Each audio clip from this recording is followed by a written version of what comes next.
అందరికీ నమస్కారం. నేను మీ తెలుగింటి కోకిల. ఈరోజు మనం కార్తీక పురాణం 9వ అధ్యాయం చెప్పుకుందాం. అజామిలునికి విష్ణుప్రద ప్రాప్తి. యమకింకరులారా, మీ ప్రభువు మీకేమని చెప్పెను? అసలు పాపమనగానేమి, పుణ్యమనగానేమి చెప్పుడు. ఆ మాటలు విని యమదూతలు, విష్ణుదూతలారా, సూర్యుడు, అగ్ని, వాయువు, ఆకాశము, గోవులు, సంధ్యలు, దివారాత్రములు, దిక్కులు, కాలము ఇవన్నీ మానవులు చేయు పుణ్యపాప కర్మలకు సాక్షులు. వీరి సాక్ష్యమును బట్టి విచారించి జీవులకు దండన విధించుచుందుము. వేదశాస్త్రములు చెప్పిన మార్గము విడిచి స్వేచ్ఛగా దురాచారులై నడుచు వారిని మేము శిక్షింతుము. బ్రాహ్మణునికి గురువును, రోగిని కాలితో తన్నేవాడిని, తల్లిదండ్రులను ద్వేషించు కొడుకులను శిక్షింతుము.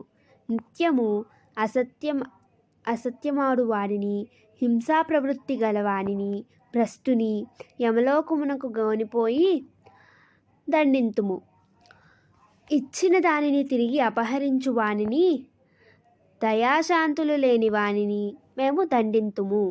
పరస్త్రీ సంగమము చేసిన వానిని, అసత్య సాక్షిని, మిత్రద్రోహిని, కృతజ్ఞుని, వివాహములు చెడగొట్టిన వానిని, పరుల సంపదకు అసూయపడు వారిని, కన్యాశుల్కముతో జీవించు వారిని, చెరువులు, నూతులు, కాలువలు తవ్వించు వారికి అడ్డుపడే వారిని, తనకు లాభమున్నను లేకున్నను పరుల కార్యములు పాడు చేయు వారిని, విద్యుక్త కర్మలాచరించని వారిని, పితృశేషాన్నమునే భుజించి బ్రతుకు వారిని, దానమిచ్చుచుండగా అడ్డుకొన వారిని, శరణాగతుణ్ణి జపించిన వారిని, బ్రహ్మహత్య గోహత్య చేసిన వారిని, బ్రాహ్మణుని తిట్టిన వారిని మేము యమలోకమునకు తీసుకుపోయి నిర్దాక్షిణ్యముగా దండిస్తాము. వీడు బ్రాహ్మణ వంశము పుట్టి కూడా ఒక దాసితో రమించుచు అనేక పాపములు చేసినాడు. పుట్టినది మొదలు పాపములే కాని పుణ్యములు చేసి ఎరుగని వీడు విష్ణులోకమునకు ఎట్లు అర్హుడగును అని అడిగిరి. విష్ణుదూతలు నవ్వి వారితో, యమదూతలారా, మీరింత తెలివి తక్కువగా మాట్లాడతారేమి? ధర్మ సూక్ష్మములు మీకు తెలియవా? అయితే చెప్పుచున్నాము. పశ్చాత్తాపము చెంది భగవంతుడిచ్చిన భగవచ్చింతన చేయువారికి యమదండనము ఉండదు. నిష్కామకర్మము చేయువానికి, అన్నదానము, గోదానము, వృషాత్సర్జనము చేసిన వానికి, చలివేంద్రము పెట్టిన వానికి, విద్యాదాతలకు, పరోపకారులకు యమలోక ప్రాప్తి ఉండదు. శ్రీహరిని పూజించినను, ఆయన సన్నిధిలో జపము చేసినను, పేద బ్రాహ్మణులకు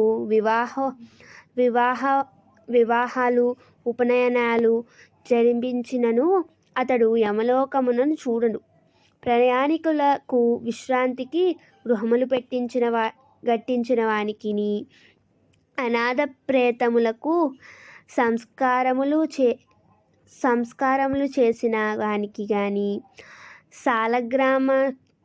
సాలగ్రామార్చన సాలగ్రామాలకి అర్చన చేసి తీర్థము పుచ్చుకొని నమస్కరించిన వానికిని, తులసీమాలికను మెడలో వేసుకొని హరిని పూజించిన వానికిని యమదండనము లేదు.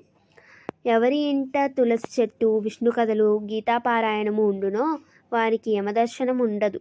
సూర్యుని మేష, తుల, మకర సంక్రమణలందు ప్రాతకాల స్నానము చేసినను యమలోక దర్శనము ఉండదు. రుద్రాక్షమాలికను ధరించి జపదాన హోమాదులు చేసినను దొంగ, తాగుబోతు, మిత్రద్రోహి, బ్రాహ్మణ హంతకుడు, గురుభార్యాజారుడు, స్త్రీలను, రాజును, గురువును, గోవును హత్య చేసినవాడు, మరే ఘోర పాపము చేసినా వాడైనను మరణకాలమున శ్రీహరి నామస్మరణము చేసినచో వారు యమదండము పొందరు. అంటే యముడు చేత దండన అంటే యమలోకానికి వెళ్ళరు అని చెప్తున్నాడు.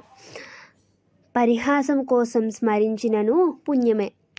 ఈ అజామిలుడు మరణ సమయమున కొడుకును పిలుచు నెపముతో హరినామ స్మరణ చేశాడు. కావున ఇతనిని మేము వైకుంఠమునకు తీసుకొని పోవుచున్నాము అనుచు అజామిలుని యమదూతల నుండి విడిపించిరి. వాడు విష్ణుదూతలకు నమస్కరించి మీ దర్శనము వలన మేము ధన్యులైతిమి అని అనను. యమభటులు వెళ్ళిపోయి వారి సంవాదమును విన్న తరువాత అజామిలుడు ఆత్మపరిశీలన చేసుకున్నాడు. అయ్యో, నా జీవితమును వ్యర్థం చేసుకుంటేనే. నా వంటి పతితుని ఆ నారాయణ నామమే ఉద్ధరించింది అనుకొనుచు విష్ణుదూతల వెంట వైకుంఠముకు పోయాను. వశిష్ఠ మహర్షిచే చెప్పబడిన స్కాంద పురాణ మండలి కార్తీక మహత్య పారాయణ 10వ అధ్యాయం సంపూర్ణం. విన్నారు కదా. కార్తీక పురాణం అధ్యాయాల కోసం చూస్తూనే ఉండండి తెలుగింటి కోకిల. ఇట్లు మీ తెలుగింటి కోకిల సైనింగ్ ఆఫ్.